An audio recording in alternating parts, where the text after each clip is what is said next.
Hello everyone, welcome back to the channel. It's me Vansha Arora and welcome to the economics class. So today in this lecture we will gonna cover our next part of the unit. We are doing the balance of payment. So in the previous session we have just completed current account, right? As we know we have two accounts, current account and the capital account.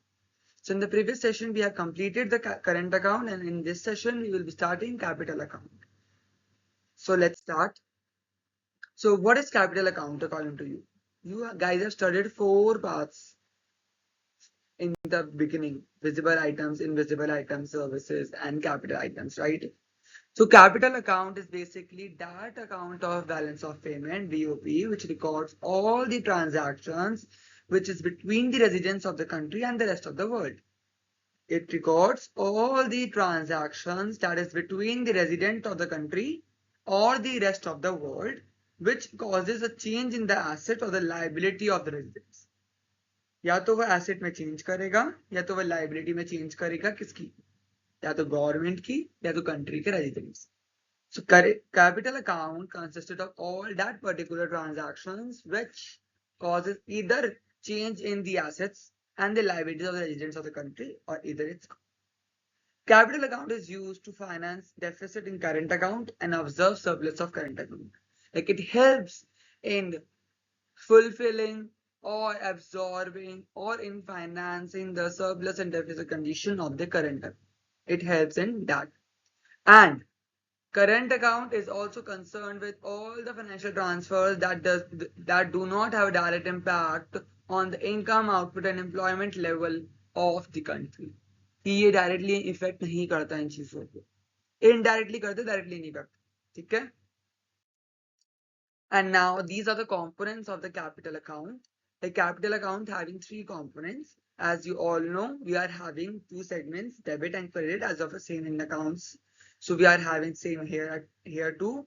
So here are the three components of capital account. Number one is borrowings and lendings to and from abroad.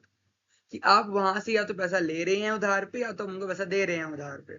So all the transactions that are relating to the borrowings from abroad by the private sector, either by the government, and receipts of such loans and repayments of loans by the foreigners, or are recorded on the positive side, are on the credit side, right? कि अगर आपकी कोई भी transaction है in which you are borrowing from abroad by the private sector, by the government, etc., or receipts of such loans and repayment of loan to them are recorded on the credit side, whereas either you are lending to abroad or lending abroad or repayment of loan abroad are recognized as the debit item. Okay, तो ये दो segments हमारे पास credit और debit side के हमारे पास यहाँ पे आ गए. The second component that we have having is investment to and from abroad. Investment by the rest of the world in shares of Indian companies, real estate in India. Investment तो यही होती है कि या तो आप दूसरी कंट्रीज में इन्वेस्ट करोगे शेयर्स के फॉर्म में, ठीक है, या तो बाहर की कंट्रीज हमारे इंडियन कंपनीज के शेयर्स में इन्वेस्ट करेगी या रियल एस्टेट में इन्वेस्ट करेगी. Such investment from abroad are recorded on the credit side as they are bringing in foreign exchange. When we are bringing any kind of money in our country, it means we are giving that particular item on the credit side, and if we are giving if we are having an outflow of money, then we will record it on the debit side.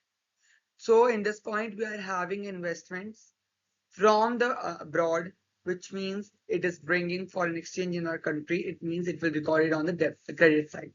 Whereas investment by the Indian residents in the shares of foreign companies, which means that there is an outflow of foreign exchange, which means it is recorded on the debit side of the account of the bill. Third point, change in the foreign exchanges. The foreign exchange reserves are the financial assets of the government held in the central bank. Like we are having exchange assets, financial assets of government in the central bank, and if there is a change in the reserves, it will serve as a financing item in the Indian BOP. Like if there is any change, if there is a selling, if there is a buying, if there is an exchange, then it means that there is a change in the Indian's BOP. So any withdrawal from the reserves is recorded on the credit side, and any addition to the reserve will be recorded as a debit side. change in reserve is recorded in the BOP, not reserve. Change in reserve, ये word change आएगा साथ में because there is a change. ठीक है? Is it clear? All the three components are clear to you because these are only the three components that we are having in the capital account. So now let's come to this table. This table states that which item goes on the debit side and which item goes on the credit side. Okay, so if we talk about borrowings and lending to and from abroad, that is our first category. In this category, we are having borrowings from abroad or either lending to abroad. Either we are taking loan from abroad, which means we are having inflow of foreign exchange in our country. And on the other hand, we are having lending to abroad, in which we are giving money to the foreign country. We are giving in our outflows to the foreign country. So in the case when we are having money, like borrowings from abroad, when we are getting inflows from the foreign country, we will record it in the credit side. And on the other hand, if we are lending money to abroad, then in that case, we will record it on the debit side. And if I'll do the net, like credit minus debit, if I'll get the net amount, it will gives us net borrowings from abroad. Okay. And in the second category, if we'll go, so in the second category, we are having investments from abroad, either to abroad, right? So if we are having investments from abroad, अगर foreign country से पैसा आ रहा है, if we are getting inflows from that country, so it means it is a credit item. If, in the other hand, we are outflowing our foreign exchange to the foreign country, if we are investing there, if we are having investments to abroad, it means that it is the debit item. And if we are having the net, it means net investments from abroad. And at the third place, in the third category, we are having changes in foreign exchange reserves. If there is a decrease in the foreign exchange reserve, it means that it is a credit item. Decrease हो गया ना, it means कि हमने बेच दिया foreign exchange reserve and you are having the money now. You have sold it. So it means it is a credit item. On the other hand, if you have bought some foreign exchange reserve, it means that you have increased your foreign exchange reserve. So it means it is a debit side item. And if you do the net out of it, it means that net change in foreign exchange reserves, right? Everything is clear till of now. And do we have the fourth one here? The fourth one is the combination of the above three, 1 plus 2 plus 3. So it will gives us capital receipts, capital payments. Capital receipts are all the credit items sum up together. We will get the capital receipts. If we will sum up together all the debit items, we will get the capital payments. And if we will get the balance out of it, we will just minus capital receipts minus capital payment, we will get the current account balance. Is it clear to everyone watching this video? Do you have any doubt till of here? If you feel any doubt, drop down in the comment section. So here comes the balance on capital. We are having transactions relating to the inflows of foreign exchange, loans from foreign exchange, sale and purchase of asset either. So it will be recorded either on the credit side, either on the debit side, right? So how we can calculate the balance? And balance can be calculated in two ways. Either it is in the surplus condition, either it is in the deficit condition, either favorable one, either unfavorable one, right? So if we will talk about the surplus in the capital account, it means that we are having more of the credit items as compared to the debit items. It means that we are having more of the net inflows from the capital account, right? Whether on the other hand, if we are having deficit in the capital account, it means that we are having more of the debit items as compared to the credit items. That which means like we are having more of the debit items as we will compared with the credit items, which states that we are having more of the net outflow of capital. We are having more of the net outflow of the capital. So this situation states that we are in a deficit condition. So these two conditions are there by which we can check the balance on the capital account. Is it clear?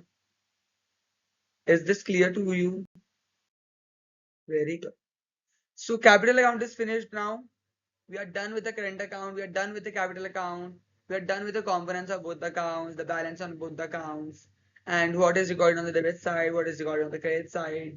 You must go and check the videos, just revise it, prepare your notes. on that particular topic, because if you'll get any question, you will be getting the question in such a way that you will be getting a real life example, and you have to just classify it into current and capital, and just have to tell whether it will be go on the debit side, whether it will be go on the credit side. You will be getting this question sure shot in the MCQ portion of your board exams. So please do check the playlist, do check the notes there, and make your notes as well. So here comes the next topic, that is, we have talked about the category number 2 in the capital account, which states investment to and from abroad, right? And what kind of investment it is covering? We do have two types of investment in it. Number one is the foreign direct investment, that is known as FDI.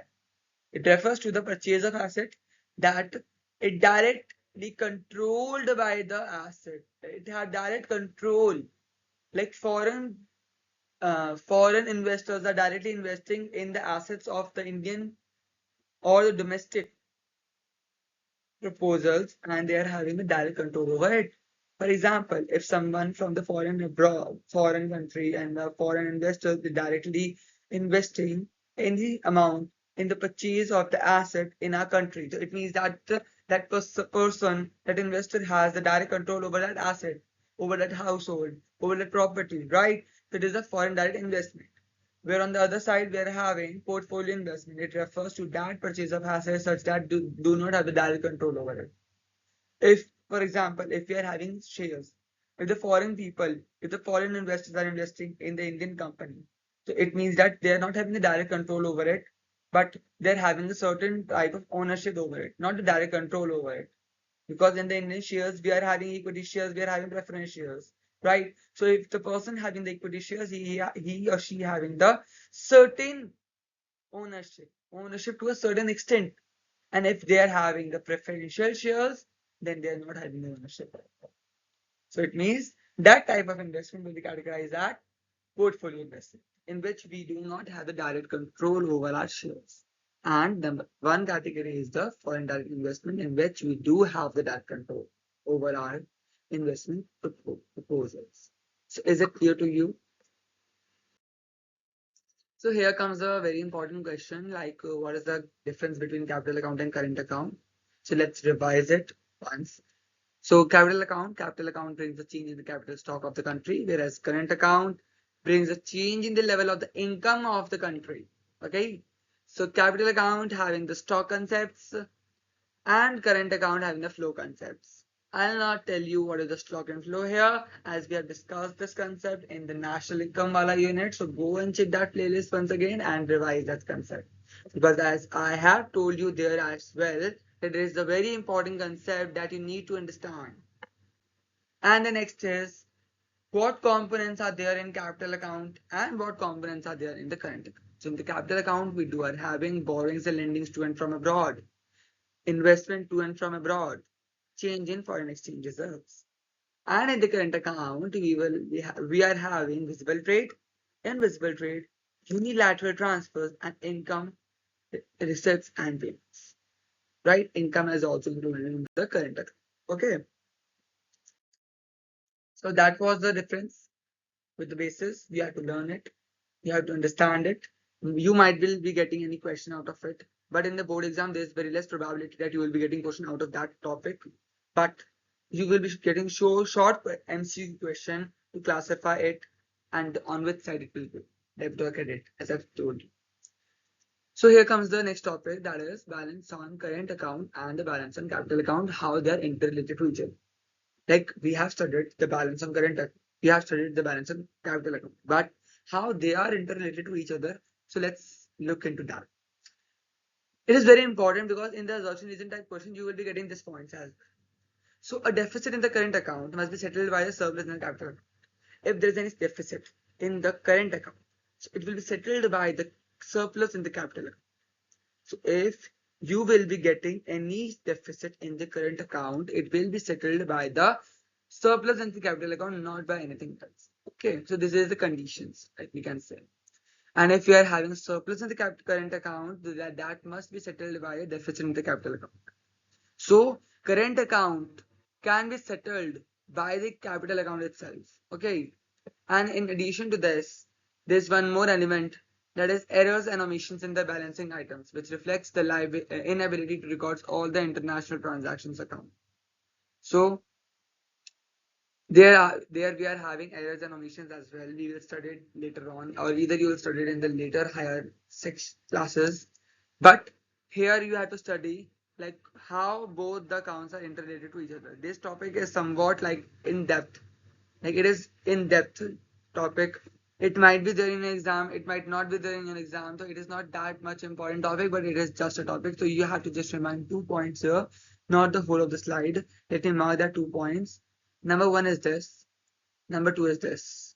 Like if you do having deficit in current account, it must be settled with the surplus in the capital account. If you must have the surplus in the capital account, it must be matched with the deficit in the capital account. Okay. So this was the interrelation between the both the. And there's one more thing, and the last thing, that is current account shows netting.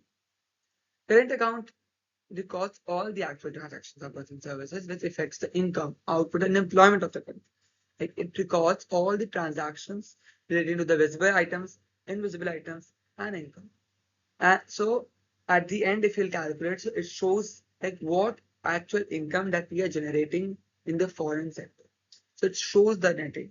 Okay. Maybe you will be getting this statement and you have to justify it in exam, or either in the assertion using question you will be getting the statement. So you have to state that current account shows net income. Okay, it records all the actual transaction of goods and services which affects the income, output, and employment of the current. So that's all for today from my side. We have just completed the current account and capital account, the difference between the both, the balance between the both, how they're interrelated to each other, and how current account shows us the net income. So that's all for today. Go and check the playlist. Once again, if you're having any doubt, drop down in the comment section, make your own notes, and do prepare well for your macroeconomics exam. Target well, stay safe, stay healthy. Thank you so much for watching this video. Do like, share, and subscribe the channel, and press the bell icon to get the latest videos. Thank you so much.